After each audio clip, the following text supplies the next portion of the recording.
দেবাশিস দা, মেহাবাডান sporting চলতি মরশুমে আইএসএলে অভিষেক হচ্ছে। তারা একজন কাদিরি বলে প্লেয়ারকে নিয়ে এসেছিল মিডফিল্ডার, কিন্তু তিনি চোট পেয়ে মাঠের বাইরে চলে গেছেন। এখন হাতে 5টা মিডফিল্ডার আছে, অ্যালেক্সিরা আছেন, আজ্জা বলে ডিফেন্ডারটি রয়েছে। কিন্তু সব মিলিয়ে এই মেহাবাডান স্পোর্টিং একদম অচেনা মেহাবাডান স্পোর্টিং, নতুন মেহাবাডান স্পোর্টিং। তাদের ইন্ডিয়ান গ্রুপটাও খুব তারুণ্যে ভরা, কি বলবে? দেখো, আমরা ডুরান্ডে মেহাবাডানকে দেখেছিলাম, কিন্তু ডুরান্ডের খেলা মেহাবাডানকে বিচার করে তো লাভ নেই, কেন কোনো টিমকেই। দেখো, তোমার হায়দ্রাবাদে জুনিয়র টিম এনেছিল, মুম্বাইও এনেছিল, জামশেদপুরও তাই, অলমোস্ট সবাই ওই মিলিয়ে জুলিয়ে টিম এনেছিল, মেহাবাডানও তাই ছিল।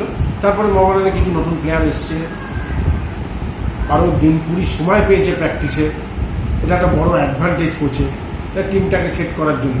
এবার যতক্ষণ না মেহাবাডান মাঠে নামছে, প্রথম আইএসএল, তাদের একটা আলাদা চাপ থাকবে, ডেফিনেটলি চাপ থাকবে। আমার প্লেয়ারদের মধ্যে একটা আলাদা ইন্সপিরেশন থাকবে। আইএসএলে খেলছে মেহাবাডান এতদিন, প্রথম 11 বছর পরে মেহাবাডান আইএসএলে খেলছে, তো সেটাও একটা প্লাস পয়েন্ট থাকবে। সব মিলিয়ে প্রথম 1-2 ম্যাচ কি 3টে ম্যাচ না দেখলে না মেহাবাডানকে ঠিক বিচার করা যাবে। আর প্রথম ম্যাচ দেখে যদি চলবে না, ও চলবে না, ওটা হচ্ছে না, হয় না। বাইরের প্লেয়াররা এসছে, ইন্ডিয়ান প্লেয়ারদের সঙ্গে অ্যাডজাস্ট করা, তাদের সঙ্গে মিলেমিশে খেলা, যতক্ষণ না 2-3টে ম্যাচ যাচ্ছে ততক্ষণ ওদের নিয়ে কিছু বলা। মেহাবাডান স্পোর্টিং 3টে প্রস্তুতি ম্যাচ খেলেছে, কেরল ব্লাস্টার্সের কাছে গত রোববার হেরে গেছে। কিন্তু কেরলে 2টো ম্যাচে তারা কেরল একাদশ এবং মাল্লাপুরম এফসিকে হারিয়ে এসেছিল। কেরল এবার যথেষ্ট শক্তিশালী দল। হ্যাঁ, কেরল তো যথেষ্ট শক্তিশালী, তোমার ম্যাক্সিমাম সেটটা কেরলে গেছে। দেখো, যতক্ষণ না হচ্ছে ততক্ষণ মাঠে নেবে।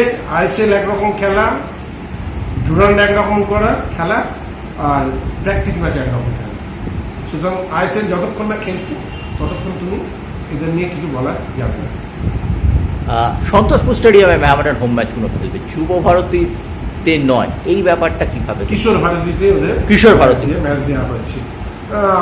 আমি জানি না এটা কেন হয়েছে, এটা আমার মনে হয় সল্টলেকে দেওয়া উচিত ছিল। এটা club official, ISL official plus রাজ্য সরকার, এই 3 জন। এখানেও মেহাবাডান স্পোর্টিংয়ের যারা আছেন, বাঙ্কারহিল মেহাবাডান স্পোর্টিং, তাদেরও সন্তোষপুরে ম্যাচ সংগঠন করতে খরচাটা একটু কম। খরচাটা কম হবে কিসের বেসিসে? খরচা কম হবে যেখানে আইএসএল এই সল্টলেক স্টেডিয়ামের ভাড়া, পুলিশ সব কিছু দিয়ে যেখানে প্রায় 15 থেকে 16 লাখ টাকা পড়ে, এখানে সেটা পড়ে যাচ্ছে 7 থেকে 8, প্রায় অর্ধেক। মানে সব ম্যাচ মিলিয়ে পার match 15 lakhs, per match 15 lakhs in Salt Lake Stadium for ISL, all facilities.